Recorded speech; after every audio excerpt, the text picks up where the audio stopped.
ఈ దైవ వాక్కులు ఏవైతే ఉన్నావో అవి దేవుడే మనకి అర్థమయ్యేటట్టుగా మన కన్నులు తెరవాలనంట, మన మనసులను తెరవాలనంట. అందుకని మనం ప్రతి దినము కూడా దేవుని ఇలా ప్రార్థించాలి, ప్రభువా నీ లేఖనాలను అర్థం చేసుకునే జ్ఞానం నాకు దయచేయి, వాటిని నీ దైవికమైనటువంటి ఆలోచనలో చూడగలిగేటువంటి నేత్రాలు నాకు దయచేయి అనేటువంటి ప్రార్థన మనం ఎప్పుడైతే ప్రారంభించగలుగుతామో ఈ భక్తునిలాగా, అప్పుడు దేవుని ఉన్నతమైనటువంటి సంగతులు, దేవుని వాక్యములో ఉన్నటువంటి ఆశ్చర్యకరమైనటువంటి సంగతులు మన మనోనేత్రాలను దేవుడు తెరిచి మనకు అర్థమయ్యేటట్టుగా వాటిని చూపిస్తాడంట. దేవునికి స్తోత్రం కలుగునుగాక.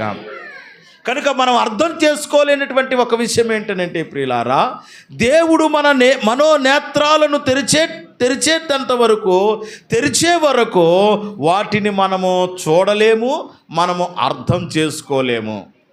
జాగ్రత్తగా మనం చూడలేము, మనం అర్థం చేసుకోలేము. కనుక భక్తుడు ఇలాంటి ప్రార్థన చేశాడు అనేటువంటి అభిప్రాయము ఇక్కడ మనం కలిగి ఉండొచ్చు. ఒకవేళ భక్తుడు అదే ఇంటెన్షన్తో, అదే అభిప్రాయంతో ఇక్కడ ప్రార్థన చేసి ఉండొచ్చు. అందుకని నీ ధర్మశాస్త్రమందు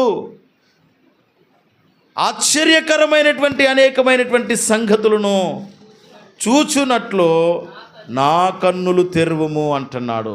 ప్రియులారా, కన్నులు తెరవబడాలి. ఏ కన్నులు తెరవబడాలి? మానవ భౌతికమైన నేత్రములతో మనం అన్నీ చూస్తూ ఉన్నాము. దేవుని ఆధ్యాత్మికమైనటువంటి విషయాలు అర్థం కావాలనంటే మన ఆధ్యాత్మికమైనటువంటి నేత్రాలు తెరవబడాలి, మన ఆధ్యాత్మికమైనటువంటి కన్నులు తెరవబడాలి ప్రియులారా.